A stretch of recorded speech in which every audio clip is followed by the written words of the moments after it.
జాతికిది అయోధ్యాపురి రామదాస కృత రామ పదామృత వాగ్గేయ స్వర సంపదగా కలసిన దక్షిణ సాకేతపురి. मैं जनताओं का राजा नहीं हूँ, उनका सेवक हूँ. సలాం వాలేకుం బాద్షా.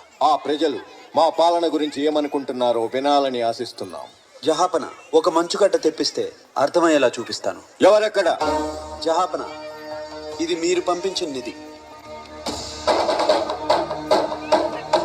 దీన్ని మీ చేతుల మీదుగా పక్కన వాళ్ళకి అందించండి.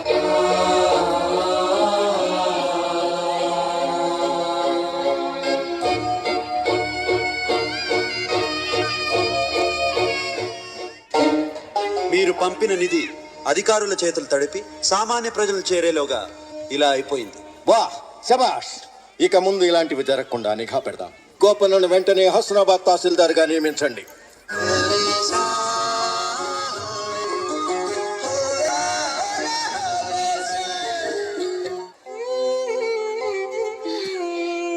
కూర్చున్నావేమిటి? ఆయన ఎవరనుకుంటున్నావు? ఈ పరగనాకే తహసీల్దారు. నా రాముణ్ణి కూసంత మనసు పెట్టి చూడండయ్యా. ఆ స్వామి నాకు కల్లో కనబడ్డాడయ్యా. నాకు పూజా పునస్కారాలు చెయ్యవే అని అడిగిండయ్యా. నేను పుట్టుకుమంటే నా రాముడు దిక్కులేని వాడైపోతాడని గుండెల్లో బిక్కు బిక్కుమంటుందయ్యా. రాముడికి మందిరం నిర్మించే వరకు ఇదే మా ఇల్లు. ఆ రాముడే వచ్చి చెప్పినా ఈ రాముడికి మందిరం కట్టే వరకు ఇక్కడి నుంచి కదిలేదు లేదు. ప్రతి మనిషిలో ఉన్న దైవ భక్తిని తట్టి లేపుతాను. వాళ్ళిచ్చిన చందాలతోనే గుడిని నిర్మిస్తాను. మేమంతా మీ తోడుంటాములే సార్.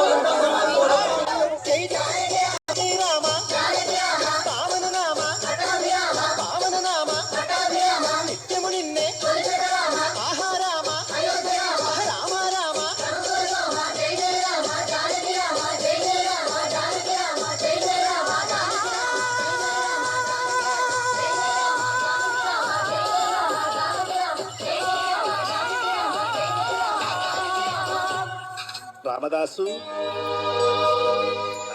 ఆ రామయ్యను నువ్వు గుడిలో పెట్టావట. ఆయనేమో నిన్ను తన గుండెల్లోనే పెట్టుకున్నాడట. ఇప్పటి నుంచి నిన్ను రామదాసు అని పిలవాలని ఆయన నా కలలో కనిపించి చెప్పాడు. నేను శ్రీరామదాసుడని ఆ రామయ్య అన్నాడట. ఏమిటి ఇలా వచ్చారు? సర్కారు వారి పైకంతో గుడి కట్టినందుకు తానిషా వారు మిమ్మల్ని బంధించి తీసుకురమ్మన్నారు. చలో చలో. మా అనుమతి లేకుండా సర్కార్ పైకం ఎందుకు దుర్వినియోగం చేశావు? అది దుర్వినియోగం కాదు జహాపన, సద్వినియోగం. ఖమోష్! బక్వాస్ బంద్ కరో. చేసిన తప్పు ఒప్పుకోకపోవటమే కాక మమ్మల్ని నిలదీస్తున్నావా?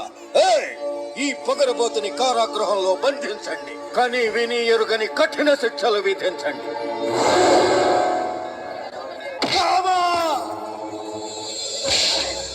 ఇక్ష్వాకు కుల తిలక, ఇకనైన పలుకవే రామచంద్ర. నన్ను రక్షింపగున్నను రక్షకులు ఎవరింక రామచంద్ర. ఆ కత్త గుడికి 6 లక్షలు. దాంట్లో నీటి వెనక్కి ఎత్తాను కిరాలు లెక్క చెప్పు. చుట్టు ప్రాకారములు సొంపుతో గట్టిస్తే రామచంద్ర. ఆ ప్రాకారముకు బట్టి 10,000 వరహాలు రామచంద్ర.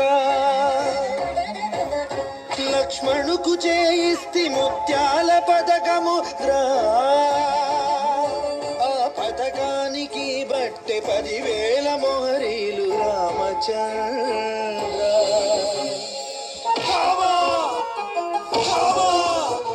సీతమ్మకు చేయిస్తిని చింతాకు పథకము రామచంద్ర. ఆ పథకానికి బట్టి 10,000 వరహాలు రామచంద్ర. కలికి తురాయి నీకు పొలుపుగా చేయిస్తిని రామచంద్ర.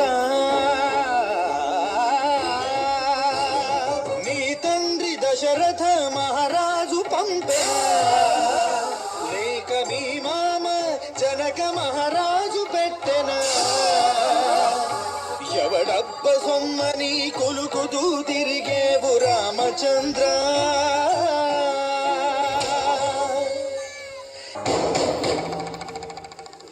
రామదాస్జీ, మహాభక్తులైన మిమ్మల్ని హింసించి చాలా పెద్ద తప్పు చేశాం. ఆ రామదర్శనంతో మా కళ్ళు తెరుచుకున్నాయి. మమ్మల్ని మన్నించండి. మీకు పాపం ఎక్కడిది ప్రభు?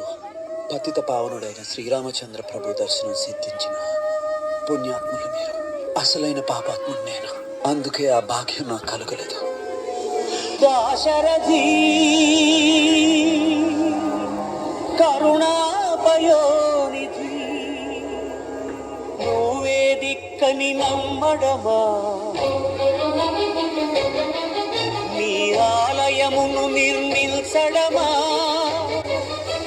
రామకోటి రచించడమా, సీతారామ స్వామి లే చేసిన నేరమదేవి. అదిగో శబరి, శబరి సకల ఫల ప్రదాతకే ఫలాలు తినిపిస్తోంది. శబరి నీకుతో పుట్టువా, ఎంగిలి పళ్ళను తిన్నావు, నీ రాజ్యము రాసి మంటినా, నీ దర్శనమే ఇమ్మంటిని కాని. రామప్రసరమ్య ధామ రమణీయ నామ రఘువంశ సోమరణ రంగ భీమ రాక్షస విరామ కమనీయ కామ సౌందర్య సీమ నీరద శ్యామ నిజ భుజోత్తమ భోజన లలామ భువన జయ రామ పాహి భద్రాద్రి రామ పాహి. ప్రేమరసాంతరంగ హృదయంగమ శృంగ శుభంగరంగ బహురంగద భంగ తుంగ సుగుణైక తరంగ సుసంగ సత్య సారంగ సుశ్రుతి విహంగ పాప పృథు సంఘ విభంగ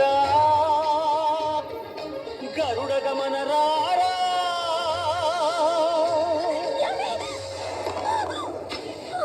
ఏంటండి ఇది? ఎంత వేడినా నా రాముడు నన్ను కరుణించడం లేదు కమల. నేనే నా రాముడి దగ్గరికి వెళ్ళిపోతాను. ఏమండి, ఒక్కసారి అటు చూడండి. ఆ రాముడు ఇంకెక్కడో ఉండడు. తన నమ్మి కొలిచే భక్తుల హృదయాల్లోనే కొలువై ఉంటాడు అని రుజువైంది కదా. నా స్వామి నా గుండెల్లో. అవునండి, చూస్తాను. నా రాముడు నా గుండెల్లో ఉన్నాడో లేదో చూస్తాను. నేను భక్తున్నా కాదు, నా గుండెలు చీల్చి మరీ తెలుసుకుంటాను. వదిలో. జై శ్రీరామ్.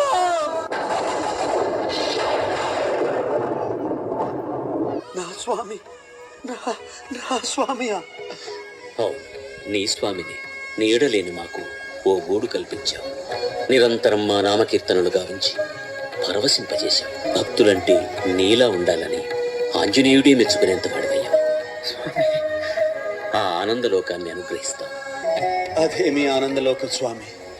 ఆనందం అంటే నీ స్మరణ, ఆనందం అంటే నీ కీర్తన, ఆనందం అంటే శ్రీరామకోటి రచన. అవన్నీ లేని ఆ లోకం ఆనందలోకం ఎలా అవుతుంది స్వామి? మా ఆత్మల్ని ఎప్పటికీ ఈ పావన భద్రాద్రిలోనే ఉండనివ్వండి. మీకోసం ఈ భద్రాద్రిని ఆనంద నిలయమైన మోక్షలోకంగా మారుస్తూ మహాపుణ్యక్షేత్రమై పరిఢవిల్లుతుంది.